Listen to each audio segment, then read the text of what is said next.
ماما این کفش رو فکر نمی کنی اشتباه. یه ذره داماد رو بزن بالاتر ما ببینیم کفش رو. یه ذره بزن بالاتر.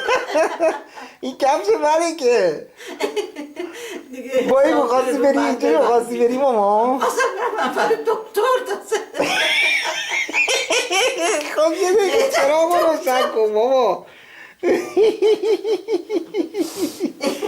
از دستی امیر از بس حرف میزن مامان اصلا مغزم میپوکه بلد نیستم همینجور یادم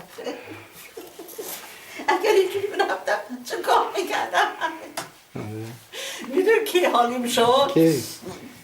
وقتی حالیم شد که اومدم گفتم ای پیر سگی دیوونه باز رو پامه میزنه من نگاه کردم اینا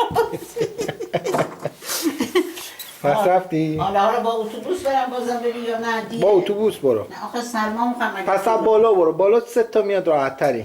نه الان ببین چقدر مونده